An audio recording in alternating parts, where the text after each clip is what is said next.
confusion.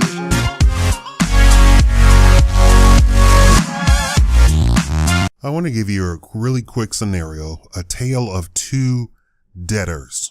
Now, I already did a video on good and bad debt, but I just wanted to, I think I was fumbling through that video to try and explain a concept that is very technical, and I was trying to explain it in a way that people would accept it and be able to really readily accept it.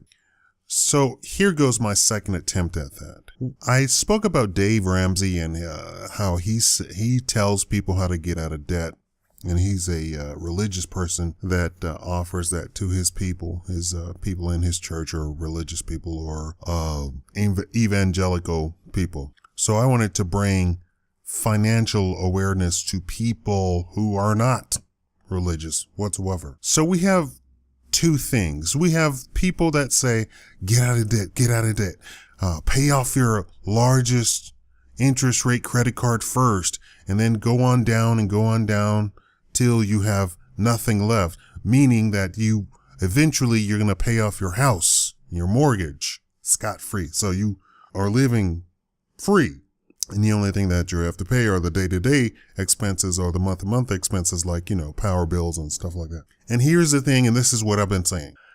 That is for people who have no discipline and who have been trained to simply listen to advertisement, or their parents never even sat them down and said, this is how you deal with money. They have no concept of money.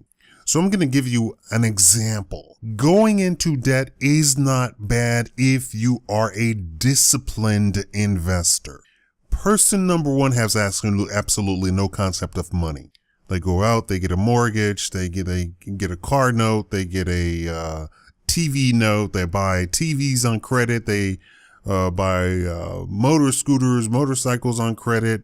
They do this on credit, boom, boom, debt, right? Person number two, I'm going to do a third person too.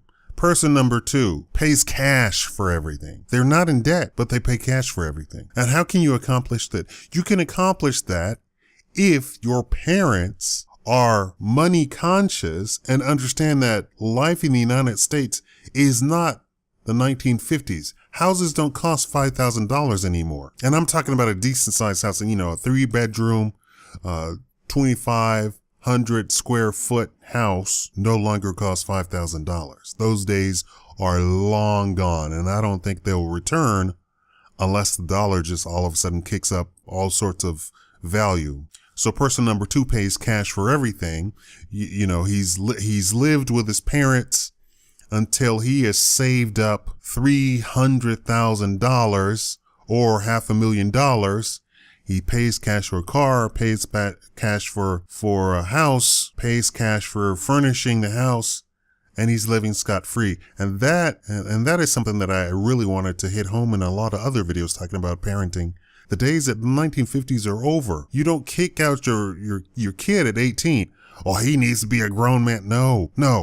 The reality is this economy eats those people up alive. Your family isn't just you. Your family extends to your great-great-great-great-grandkids. So how are you setting up your family? Are you setting them up to fail? He's got a job. So what? What does his job pay? Is he making $1 million a year? Are you trying to set up a dynasty?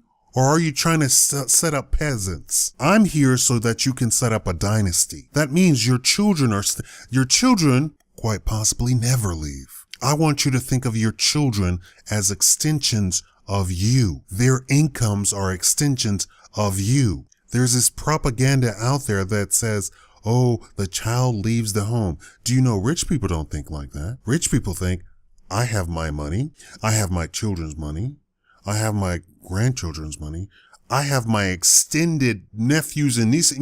That's what they can perceive as their money. So the child does not leave home. They have like 5, 6, 7, 10 houses anyway. So it doesn't matter that they're not living in the same house. They have so much money, the children can live in another house. That's how my rich uncle does it. He's bought half of Las Vegas. All of his children live in his houses. And the two kids live next door to each other. That's how you do it. Let's move on to person number 3. Person number 3 is a wise investor. Person number 3 knows that he can get 7% if he stashes his money in some investment vehicle, whether that's a bank account. We'll pretend it's a bank account because everybody knows a savings account, right? So he stashes $40,000 into a savings account. Then he buys a car and takes out a loan for 1.9%.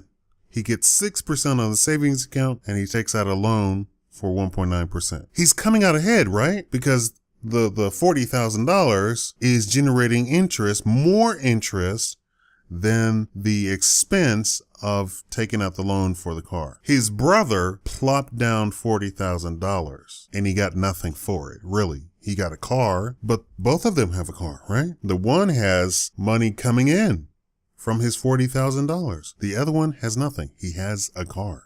Now, the wise investor guy is a disciplined guy. So is person number 2. He was disciplined enough to save his money. So was his brother.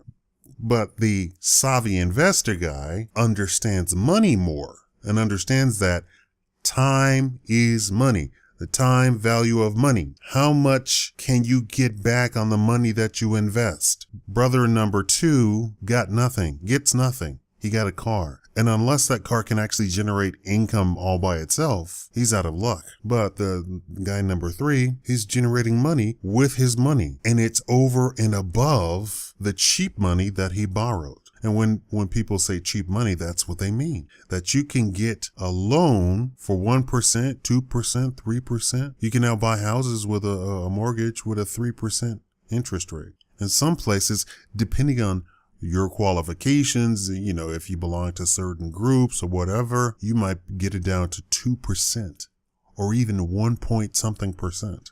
That's cheap money. The rest of the money, let's say you did have $300,000. The rest of that money, you can then go invest in something and generate income from it.